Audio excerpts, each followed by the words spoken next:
జగన్మోహన్ రెడ్డికి ఒక్కసారి ఓటేస్తే రాష్ట్రం 20 ఏళ్ల వెనక్కి వెళ్లిపోయిందని హోంమంత్రి వంగలపూడి అనిత విమర్శించారు.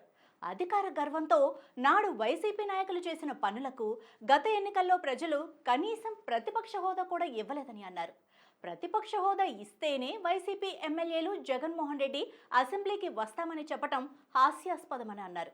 నాడు అసెంబ్లీలో వైసీపీ ఎమ్మెల్యేలు 151 మంది ఉన్నా సరే వారికి ధీటుగా టీడీపీ ఎమ్మెల్యేలు పోరాడిన విషయాన్ని మంత్రి అనిత గుర్తు చేశారు. ఇంకా ఆమె ఏమన్నారో ఒక్కసారి చూద్దాం.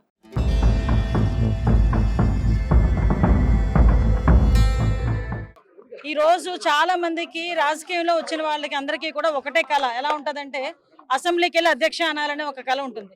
కానీ జగన్మోహన్ రెడ్డి పుణ్యవాణి గెలిచిన తర్వాత కూడా దురదృష్టం వెంటాడుతుంది. ఆ 11 మందిని వైఎస్ఆర్సీపీలో గెలిచిన 11 మందిని వాళ్ళకి ఏంటంటే ఇంచుమించుగా 11 మంది గెలిచినా కూడా అసెంబ్లీలోకి వచ్చి అధ్యక్ష అనే పరిస్థితి వాళ్ళ జగన్మోహన్ రెడ్డి ఇవ్వకపోవడం అనేది నిజంగా చాలా దురదృష్టం.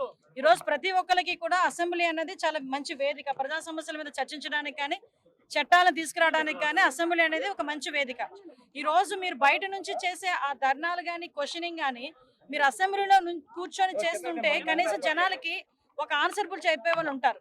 కానీ ఈ రోజు పరిస్థితులు విషయం ఏంటంటే ఒకటి నేను నిన్న మొన్న మాట్లాడుతున్నప్పుడు అన్నాడు ఆయన, నాకు సరైన టైం ఇవ్వరు మామూలుగా ఎమ్మెల్యే అయితే, సో ప్రతిపక్ష హోదా ఇస్తేనే నాకు టైం ఇస్తారు కాబట్టి టైం ఇస్తే వస్తాను అంటాడు ఆయన. నీ గురించి టైం ఇస్తే వస్తానని రకరకాలుగా మాట్లాడుతున్నావు. ప్రతిపక్ష హోదా ఈరోజు స్పీకర్ గారు మేము ఇచ్చేది కాదు, ప్రజలు ఇచ్చేది ప్రతిపక్ష హోదా. నీకు ప్రతిపక్ష హోదాకి ఇచ్చేటని సీట్లు నీకు రాలేదు కాబట్టి నువ్వు మామూలుగా ఒక పులివెందుల ఎమ్మెల్యేగానే రావాలి, ఒక ప్రధాన ప్రతిపక్ష పార్టీ అధ్యక్షుడిగా రావాలి. ఆ ప్రధాన ప్రతిపక్ష పార్టీ అధ్యక్షుడిగానే నీకు ప్రమాణ స్వీకారం చేసేటప్పుడు నీకు ప్రయారిటీ ఇచ్చారు అసెంబ్లీలో. కానీ ఈ రోజు నాకు ప్రతిపక్ష హోదా కావాలి అని చెప్పి చిన్నపిల్లడు మారం చేసినట్టు మారం చేస్తే అదేమి చాక్లెట్ కాదు, బిస్కెట్ కాదు, గట్టిగా అరిచి గీ పెట్టుకున్నాడు కదా అని చేతిలో పెట్టేదానికి. ఈరోజు ప్రతిపక్ష హోదా అన్నది ప్రజలు ఇవ్వాల్సింది, ఆయన ఇవ్వలేదు, మ్యాండేట్ ఇవ్వలేదు. నేనేమంటానంటే ఇంతకు ముందు చంద్రబాబు నాయుడు గారు ప్రతిపక్ష నేతగా ఉండేటప్పుడు చంద్రబాబు నాయుడు గారిని అసెంబ్లీలో అవమానిస్తే ఆయన ఒక్కరు వాకౌట్ చేశారు కానీ ఎమ్మెల్యేలు అవన్నీ వాకౌట్ చేయమలేదు, ఎమ్మెల్యేలు అవన్నీ వెళ్ళొద్దని చెప్పలేదు. మళ్ళీ ఉన్న ఆ కొద్దిపాటి ఎమ్మెల్యేలు కూడా ఆ రోజు అసెంబ్లీకి వచ్చి పోరాటం చేస్తున్నారు. నీకు నిజంగా చిత్తశుద్ధి ఉంటే మిగతా ఎమ్మెల్యేలు పంపించు, నీకు కదా ప్రతిపక్ష హోదా కావాలి. నీకు ప్రతిపక్ష హోదా ఇవ్వలేదని చెప్పి మిగతా ఎమ్మెల్యేలు అందరినీ కూడా నీ ఇంట్లో నీ దగ్గర కూర్చోబెట్టుకొని నీ ఇంట్లో కూర్చోబెట్టుకుని మాట్లాడుకోవాల్సిన అవసరం లేదు కదా. మిగతా వాళ్ళైనా పంపించు ఎమ్మెల్యేలని, వాళ్ళకి ఇవ్వాల్సిన టైం వాళ్ళకి ఇస్తారు కదా.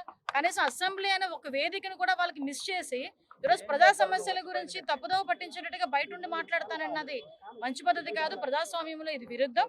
దయచేసి ప్రజాస్వామ్యం గురించి కూడా నేర్చుకోవాల్సిందిగా మాత్రం కోరుకుంటున్నాను. వెళ్ళిపోనియండి, వెళ్ళనియండి, ఎవడొద్దన్నాడు వెళ్ళనియండి.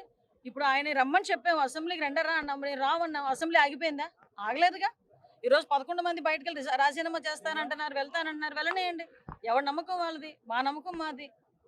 లిక్కర్ స్కామ్ గురించి ఈ రోజు ఎంక్వైరీ జరుగుతుంది కాబట్టి యాజ్ ఏ హోమ్ మినిస్టర్ నేను ఇంతకన్నా ఎక్కువ మాట్లాడకూడదు. ఎంక్వైరీ రిపోర్ట్ అంతా వచ్చేసిన తర్వాత మీతో కూలంకషంగా మాట్లాడతాను. ఓకే, ఇష్యూ ఏంటంటే సీఎం గా చేసిన వాళ్ళని, సిట్టింగ్ సీఎంని చాలా చోట్ల జైలు పంపించిన సందర్భాలు ఉన్నాయి, అవి వేరే చోట. కానీ ఇక్కడ ఏమైనా జరగాలంటే మాకు ఎంక్వైరీ పూర్తి అవ్వాలి కదా. ఎంక్వైరీ పూర్తయిన తర్వాత మాట్లాడుకుందాం.